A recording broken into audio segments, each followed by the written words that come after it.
Manana si Jews, Imini 85 na legislature in Guam is called to order. Colleagues, can we please rise to kindly lead us in prayer? I ask that Senator Paris please lead us. You are recognized. Madam Speaker, in the name of the Father, and the Son, and the Holy Spirit. Heavenly Father, we come to you today asking you for guidance, wisdom, and support as we begin this session. Help us to engage in meaningful discussion. Fill us with your grace, Lord God, as we make decisions that affect our people and our community. And continue to remind us that all that we do here today, all that we accomplish, is for the pursuit of truth and for the greater glory of you and for the service of humanity. We ask these things in your name. Amen. Father, Amen. Son, Holy Spirit. Father, Son, Holy Spirit. For the recognition of the recipient of Imi Ladzan Mustakiluna Sacrificial, Senator Regine Bisco-Lee, kindly lead us. You are recognized. Sujus Masi, Madam Speaker, and good morning, colleagues. On behalf of a grateful island and country, we honor Storekeeper 3rd Class Petty Officer World War II Juan C. Manabusin and the family of 3rd Class Petty Officer Juan C. Manabusin for making the ultimate sacrifice in service and defense of our island and country. Sisus Masi, Senator Lee. And for the recitation of Inafresi, I kindly ask Senator Lee to lead us in Inafresi. Inafresi, Gininimastakilu, Ginasoku, Imastakilu, Gikurasonhu, Zanimasfigu, Nanasenyahu, Huufresin Maisizu, Parabai Putahi, Zani Defendi, Ihinengi, Ikutura, Ilingwahi, Iairi, Ihanum, Zanitanu Zamoro. Ni iren shaku diretsu ginanas zu ustrata, esti hua fitma, gihilui Biblia, zani banderahu I bandera nuahan. Situs Masi, for the singing of the Guam hymn in Chamorro and the singing of the national anthem, I ask our gentleman colleague to kindly lead us in both.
say does that star-spangled banner yet wave o'er the land of the free and the home of the brave.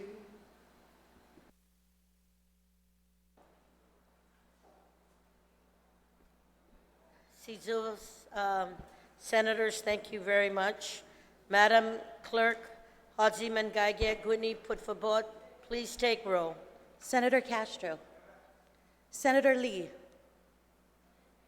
Senator Marsh Titano, Senator Moylan, Senator Munya, Speaker Munya Barnes, Manana Situs Gaigia, Vice Speaker Nelson, Senator Perez, Senator Ragel, Senator San Augustine, Senator Shelton, Senator Taitagui, Senator Pito Terlahi, Senator Therese Terlahi, Senator Torres. Madam Speaker, there is a quorum. Sijus Masi, Madam Clerk, and at this time, Majority Leader Vice Speaker Nelson, I will recognize you. Caesars Masi, Madam Speaker, I move to approve the legislative journals dated January 17, 2020 and January 24, 2020, subject to corrections. On the motion to approve the legislative journals dated January 17, 2020 and January 24, 2020, are there any objections? Hearing none, motion carries. Majority Leader Vice Speaker Nelson, you are recognized. Caesars Masi, Madam Speaker, there are communications and petitions, and I move that they be appended to today's session journal. On the motion that communications and petitions be appended to today's session journal, are there any objections? If there are no objections, motion carries. Majority Leader Vice Speaker Nelson, you are recognized. Caesars Masi, Madam Speaker, there are messages from E. Magahagan Guahan, and I move that they be appended to today's session journal. Are on the motion that messages from the Magahagaguan be appended to today's session journal, are there any objections?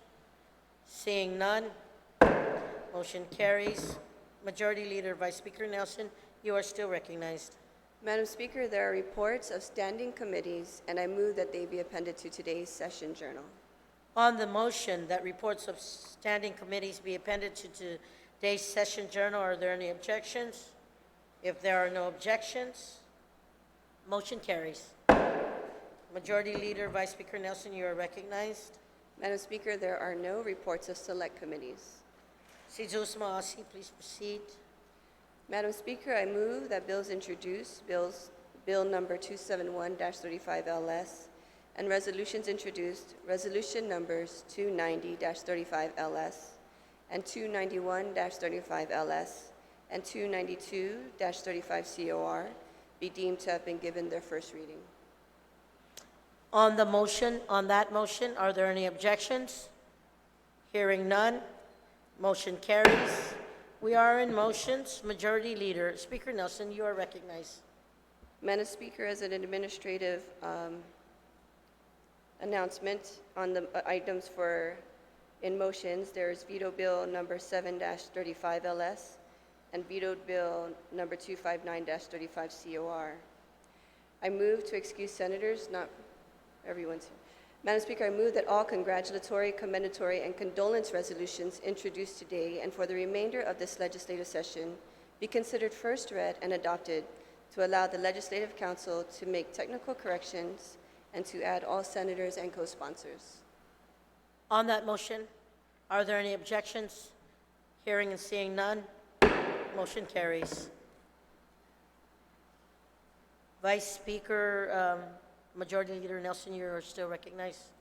I move to place in the voting file from the Committee on Education, Air Transportation, and Statistics Research and Planning the nomination of Felicitas Angel to serve as a member, retired teacher school administrator of GDOE representative on the Guam Education Board with the recommendation to do confirm. On that motion, are there any objections? Hearing and seeing none, motion carries. Senator Sabina Perez, I will recognize you at this time.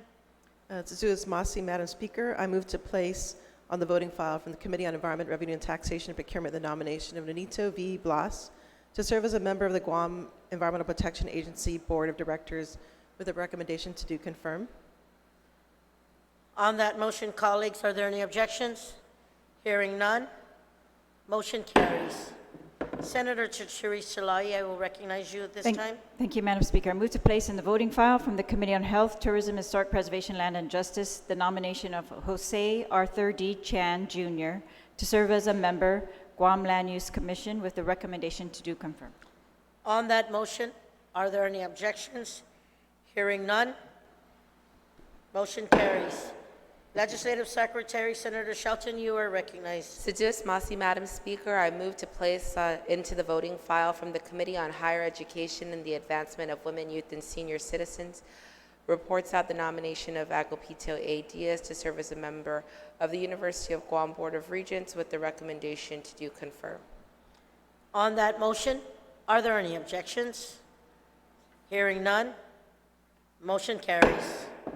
Senator Sabina Perez, I will recognize you now. Tzuzus Masi, Madam Speaker, I move to place in the voting file from the Committee on Environment, Revenue, and Taxation and Procurement the nomination of Cynthia Villacube to serve as a member on the Guam Board of Equalization with the recommendation to do confirm. On the motion, are there any objections? Hearing none, motion carries. Senator Perez, you're still recognized. Thank you, Madam Speaker. I move to place in the voting file from the Committee on Environment, Revenue, and Taxation Procurement the nomination of Pedro S. Guerrero to serve as a member of the Utilities Representative on the Public Utilities Commission with a recommendation to do confirm. On that motion, are there any objections? Seeing none, motion carries. Senator Perez, please. Thank you, Madam Speaker. I move to place in the voting file from the Committee on Environment, Revenue, and Taxation Procurement the nomination of Pelagio S. Sardoma to serve as a member of the Guam Board Equalization with the recommendation to do confirm. On that motion, are there any objections? If there are none, motion carries.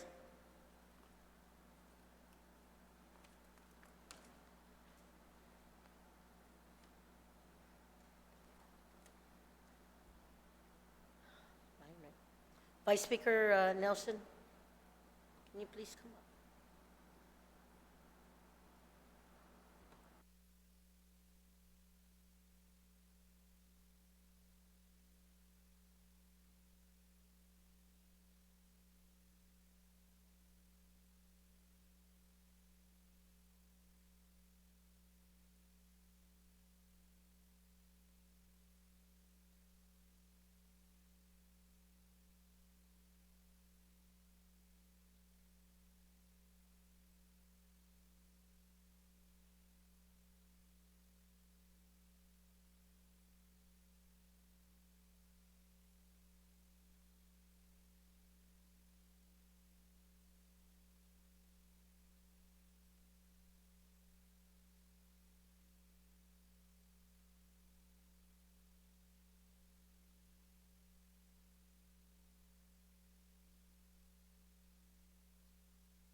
Madam Speaker, you're recognized.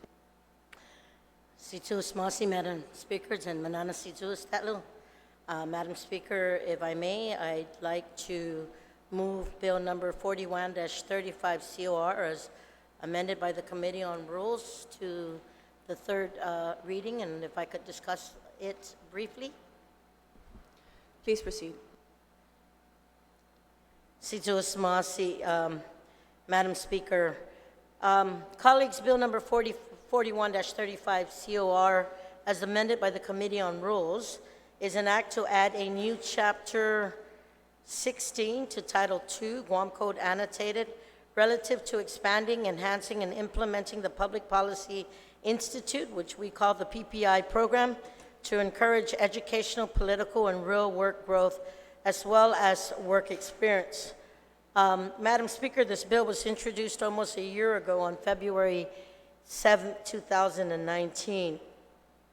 And since its introduction, our team has worked diligently to rebuilding the PPI, the Public Policy Institute, PPI, by spreading awareness and establishing partnerships with educators to inspire youth and students that wish to be in the political arena. The efforts and support of our team and my colleagues, Chairwoman on the Committee on Youth Affairs, Legislative Secretary Amanda L. Shelton, the bipartisan support with the support of Senator Will Castro, who worked closely with then Speaker Judith T. Wampat in the 31st Guam Legislature to establish this PPI program.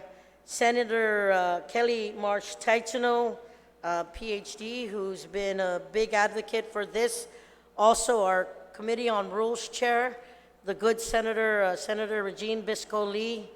And I know that this program will guarantee the progression of this PPI program. Madam Speaker, I'm very excited to share that we are currently working with the respective principals of our public high schools to set presentation dates to start recruitment interns for the upcoming cohorts. We are continuing our efforts and collaborating with the Junior State of America, also known as JSA. The Senior Program Director for the United States territories and the freely associated states, his name is Mr. Edward Baynat, will be on island in the next few days to assist in revitalizing the PPI program and restoring our partnership with the JSA. I will tell you that this will open new doors for our future interns. I want to share with you, Madam Speaker, that previous interns who have completed the program and have graduated from high school have been accepted to Ivy League colleges and have been awarded over $1.1 million worth of educational scholarships. This program aims to educate and inspire interns to be innovative and to review the leader within them. Interns will be introduced to the collective elements of the island's legislative process, and they will develop the skill sets to work efficiently with our diverse island community. And Madam Speaker, if I may, for the record, I would like to acknowledge the assistance of Superintendent John Fernandez and the Guam Department of Education Superintendent Juan Flores is from the Guam Catholic Schools and several of our private schools, Guam Community, and several of our private schools, and also Guam Community College and the University of Guam. I want to say thank you for leading the way of education on our island and are supporting our legislative efforts. Lastly, Madam Speaker, I must acknowledge the individuals who literally took the time and who testified at the public hearing on Bill number 41-35 COR in their support of this PPI program.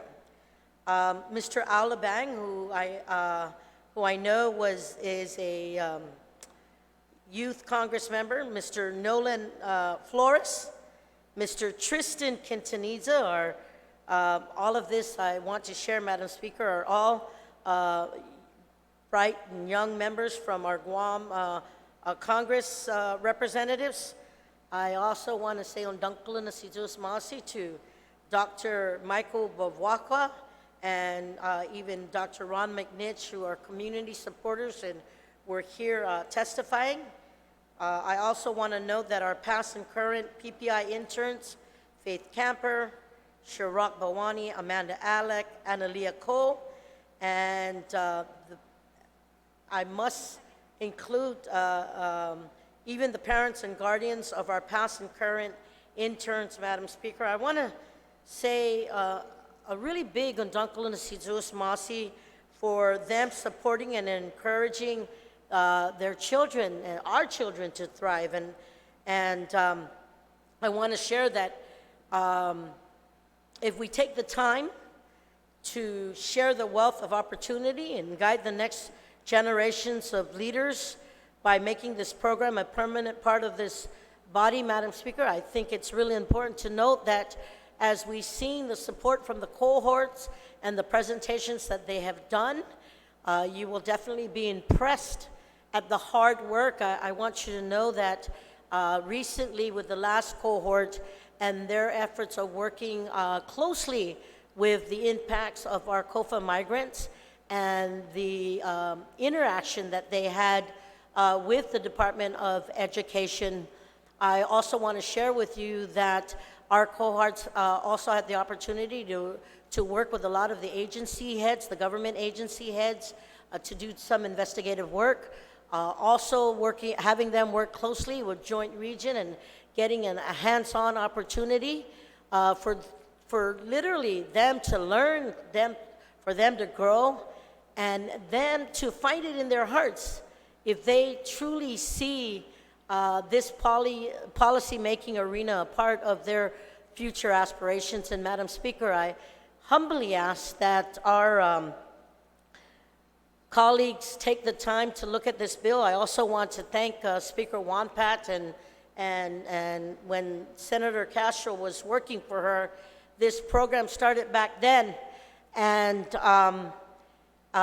looking at those students and where they're at today, and them having that opportunity to be at Ivy League schools, them having the opportunity to move forward and working with places like even the Department of Interior, working with the Congress, the House of Representatives in Congress, and just taking the time to even work in this August body, Madam Speaker, just goes to show that if we have a permanent program to instill into our young interns who want to become cohorts, that we can truly enrich their knowledge, truly give them the experience, and more importantly, the opportunity to collaborate with other national and federal institutions out there, that we can probably even look for resources to build upon this.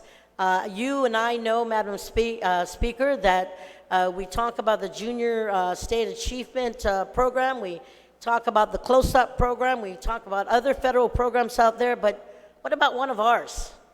What about one of our own successful programs that have been truly a positive for our island's youth? And I'm not the creator of this program, Madam Speaker. I'm just one who wants to continue to facilitate the success, continue to facilitate what greater opportunities out there in bringing new resources to our island and giving these students the opportunity to grow. There are a lot of programs out there, Madam Speaker, but this will be Guam's own local program. And the fiscal note was waived on this matter.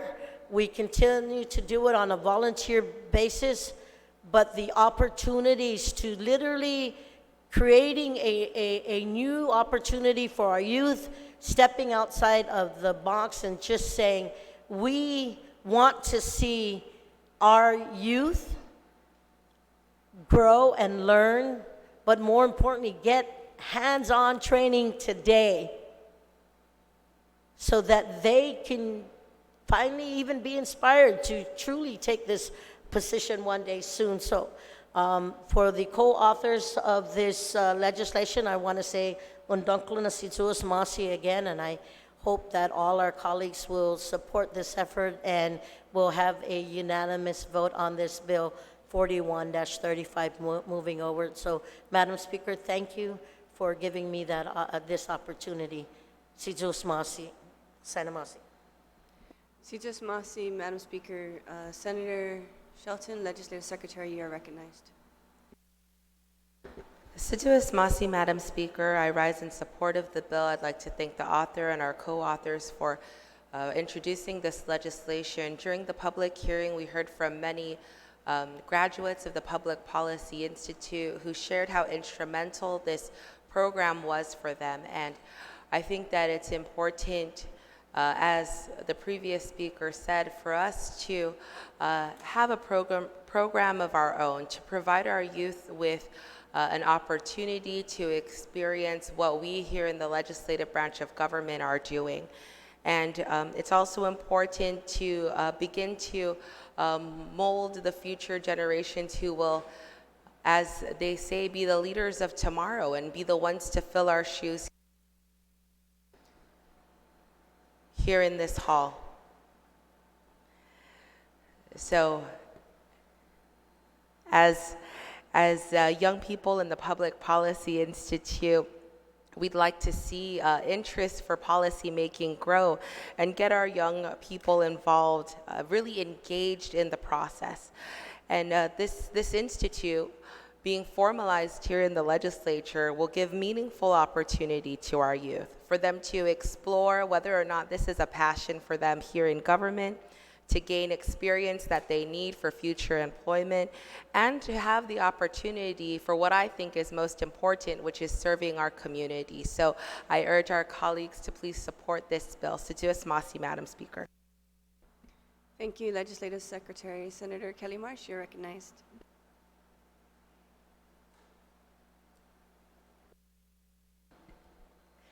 Situas Masi, Madam Speaker. I too rise in support and thank the author and the co-authors for their foresight in carrying this out.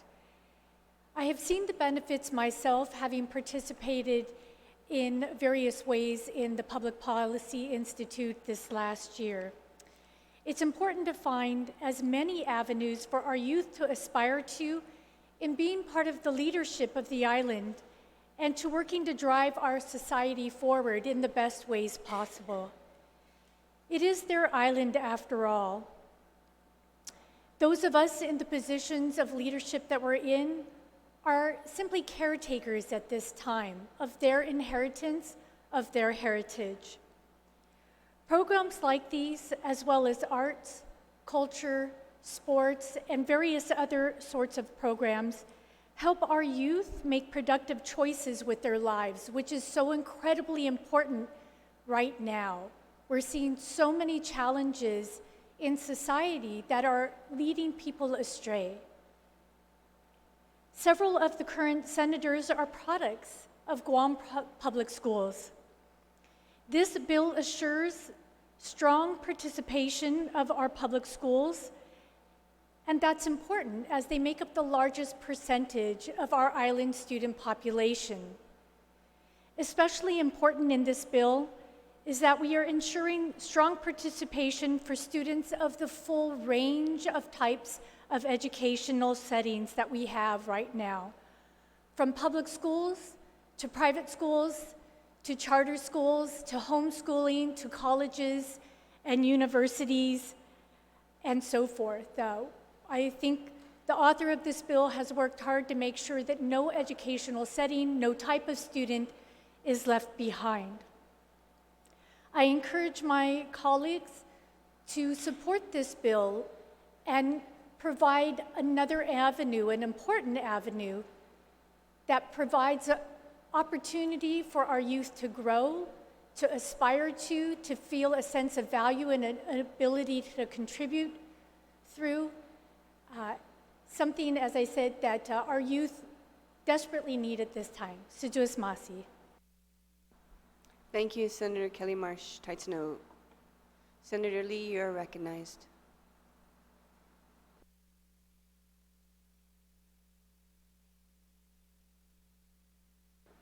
Situas Masi, Madam Speaker. Madam Speaker, I rise as a proud co-sponsor of Bill 41-35 COR, and I ask my colleagues for their support of this measure to help pass this bipartisan effort that inspires and engages young leaders. Madam Speaker and colleagues, this bill is an investment in our future, in future leaders, and in a brighter future for Guam. I want to take the opportunity to thank the alumni of the Public Policy Institute, the members of the Guam Youth Congress, the educators, and other members of our community who registered their positive testimony for this measure during our committee hearing.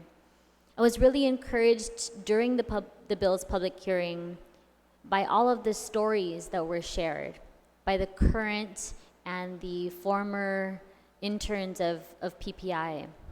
And I think it's important to remember that although their backgrounds and their life goals are all really different, these young women and men clearly share a similar passion to make Guam better, to make their home better, and really a drive to learn about how to make that future bright, that bright future a reality.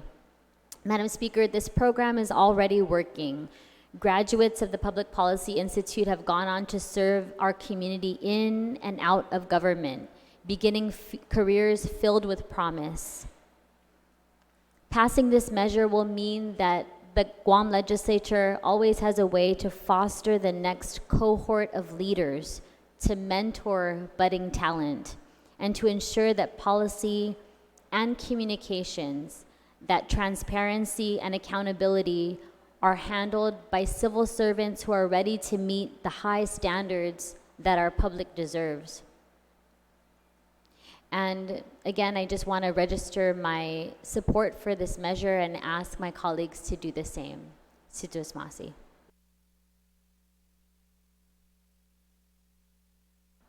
Senator Torres, you're recognized, and then Senator Castro. Thank you.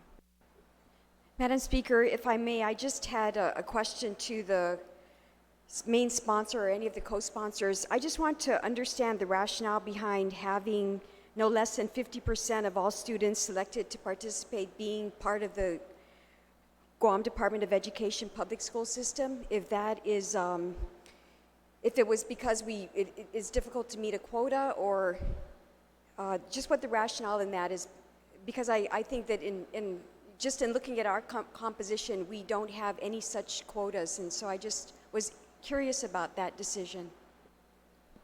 Thank you, Senator Torres. Speaker Barnes, do you yield? Yes, I'm going to yield. Thank you very much. Madam Speaker, that amendment was included in the amended version because it was at a request of a colleague who wanted to ensure that the opportunity for public school students, that they would be given that priority. But we have seen the successes of both the public and the private schools, and even the charter schools and the homeschooling. And this program is literally open to everybody, but in the efforts of making sure that public students from all the public educational system here on our island that we have, that they be included in this efforts. Madam Speaker, have even had the opportunity to work it from the middle school division, and it was at the request of our colleague to make sure that the opportunity for all public schools, that they be included there.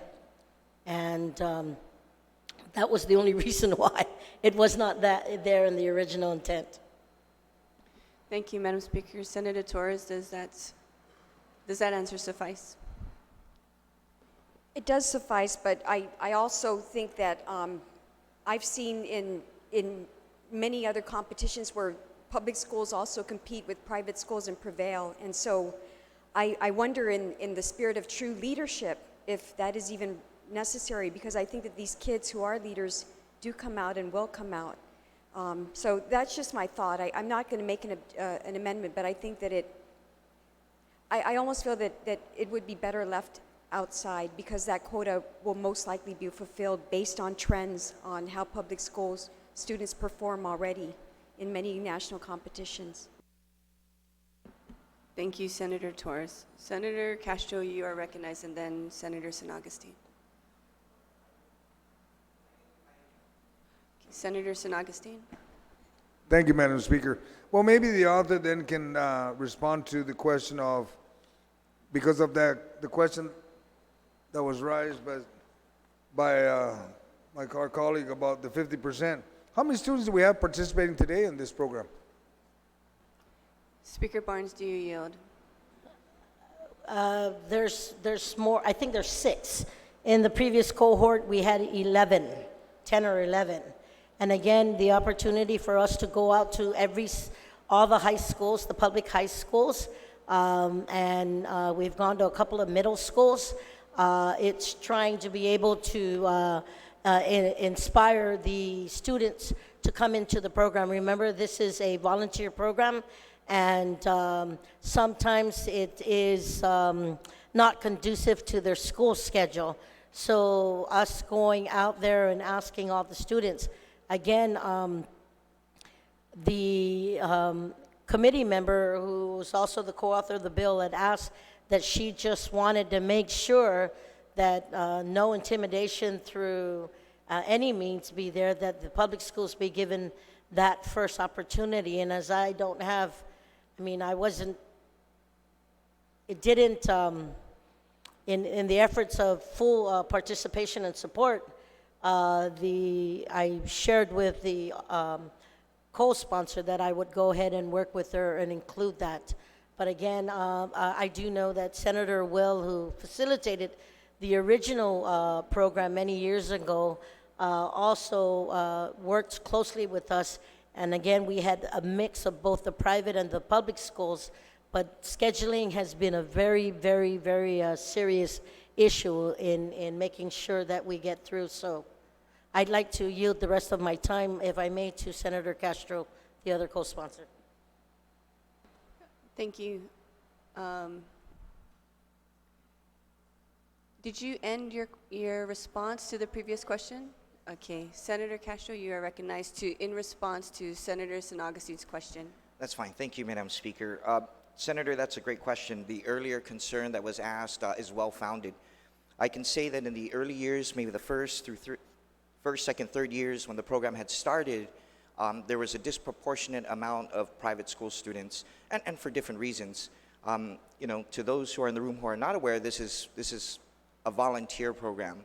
I think it's a good internal control. I didn't proffer the amendment, but just based on my experiences and looking back, it's a good internal control for the Institute to have this quota, because if there are stipends associated with this.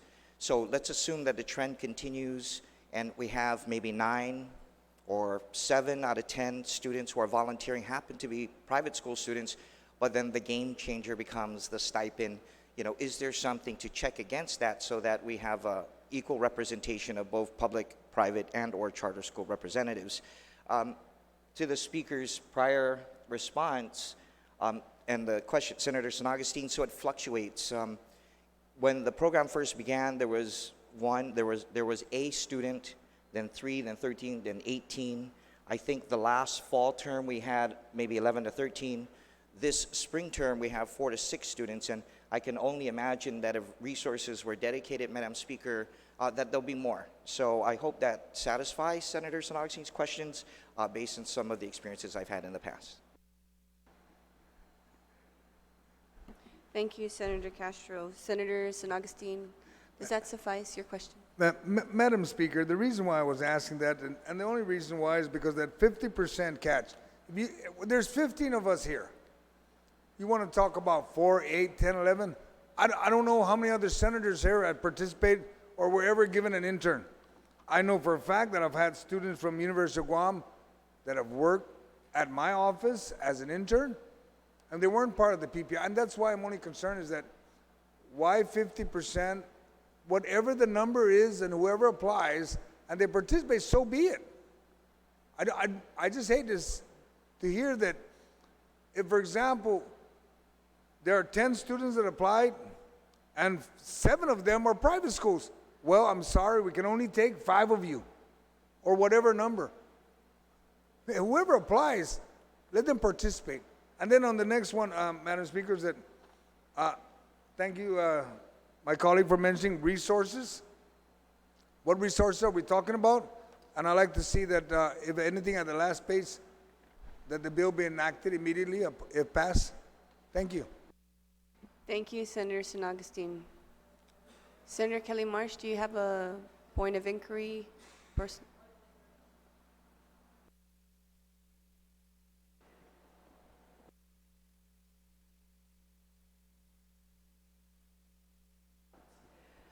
a point of inquiry based on the questions that have been asked and to provide a bit of a response.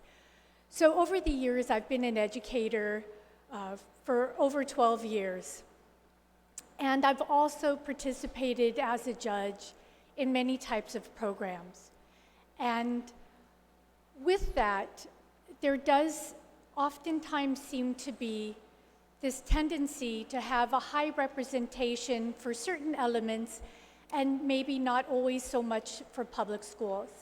So one of the thoughts that we had discussed as authors was to have it be representative per group, just to ensure that hopefully there would be some from homeschool, that there would be some from these different elements, but it is to encourage those that are in public school who maybe oftentimes feel like they get lost, oftentimes maybe are intimidated to go up against others, or to think of themselves as eligible or having that same opportunity or ability to think of themselves in leadership positions. They are, from my understanding, we're trying to get the statistics, but the vast majority of our students.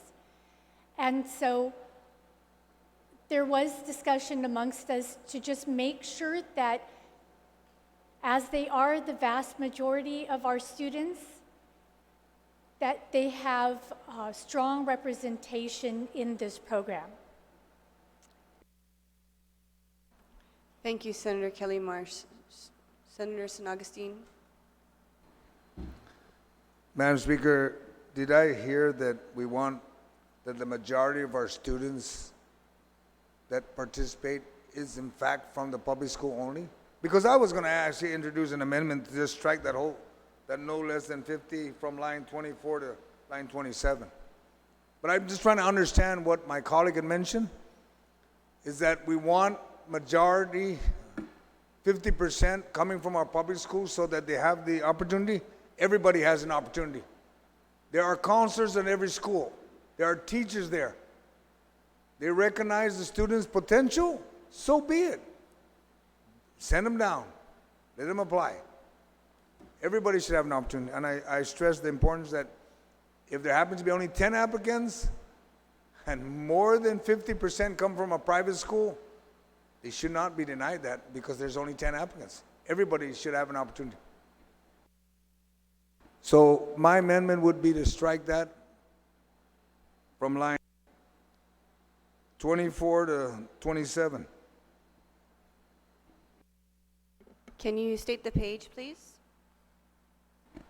Madam Speaker, that's page 4 from line 24. The no less than 50%, all the way to the line 27 system, period.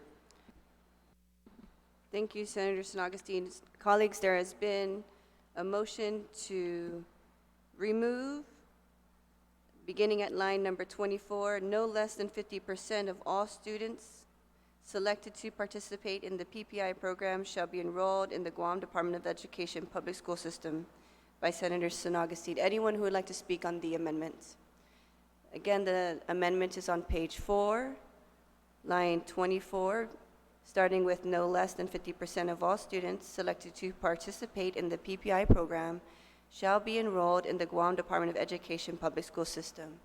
So that whole area that I just read will be removed from the bill. Would anyone like to speak on the San Agustin amendment? Are there any objections to the amendment? Amendment passes. Senator San Agustin, you still have the floor. Okay, you're done. Is there anyone else that would like to speak on the main motion? Senator Castro, you are recognized. Thank you, Madam Speaker. I want to take the opportunity to thank Speaker Barnes for the privilege to have co-sponsored this bill. I also want to take the opportunity to thank my colleague, the Chair of the Committee on Rules, Senator Bisco Lee, for hearing the bill and for reporting it out. Just for the benefit of the listening audience who are not familiar with the Public Policy Institute, it started well over 5 to 7 years ago. There's a student, few students, 13 students. Speaker Barnes was a senator at the time, and she saw the benefit.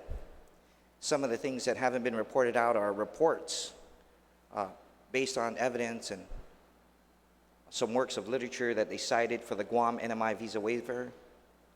They even conducted a White House-sponsored roundtable to the north in the CNMI.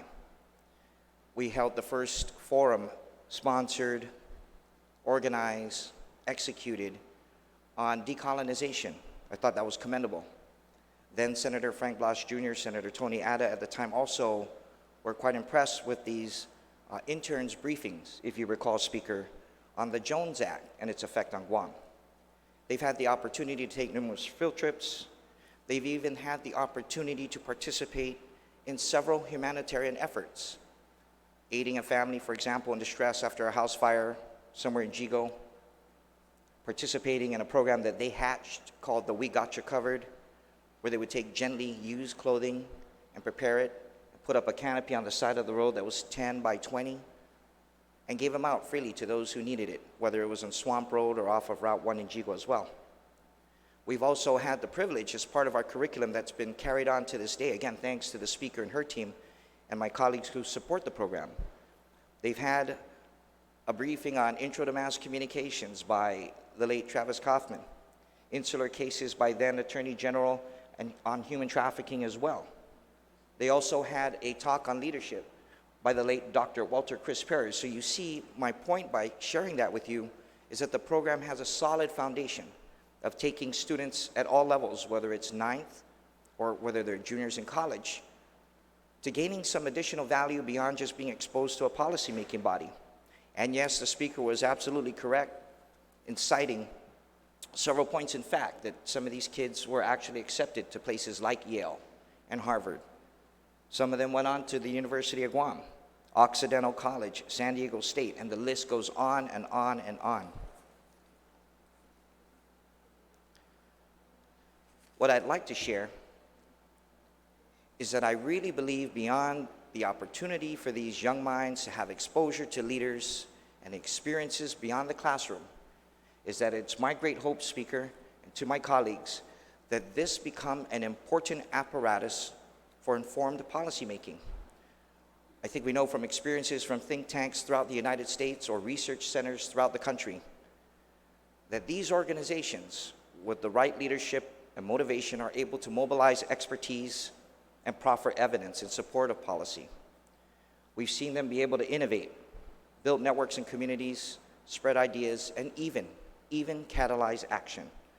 So it's my hope that the PPI, the Public Policy Institute of the Guam Legislature, with the island as its lab, may blossom into a well-respected, highly effective think tank and research center for the Guam Legislature. I want to echo the sentiments of a fellow educator who said, that she's encouraged by this. I too am encouraged as a policymaker and as a teacher. It's my hope that the membership of the Institute will be made up of individuals who live here. I think that's an additional value, that the members of this research and policy think tank are actually from the island or from the region, who know our conditions, who actually live here, who are sensitized to our concerns, our values, and the uniqueness of our region, a Pacific way of life. I think that's a very, very important dimension, in my opinion, for producing well-informed policy briefs that are meaningful and impactful. Madam Speaker, I'd like to close by thanking the former Speaker, Dr. Judith T. Wampat, for her foresight and support for giving birth to this program in its early foundational years.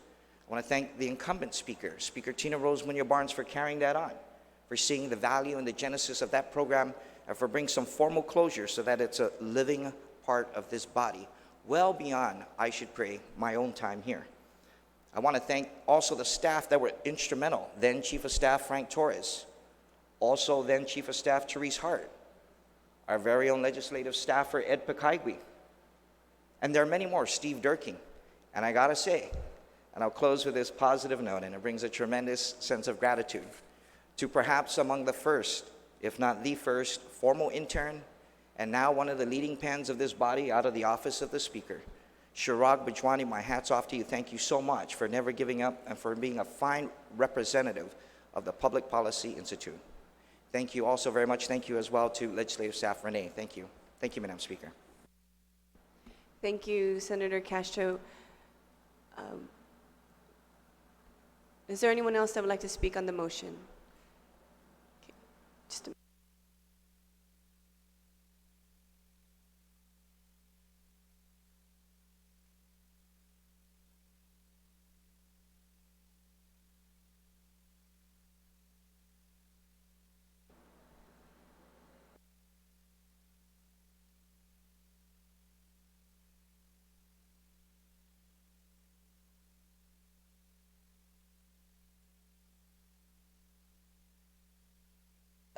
Senator Perez, you're recognized. Thank you, Madam Speaker. I just would like to maybe bring up a point regarding, how we removed the quota for no less than 50% coming from public school system.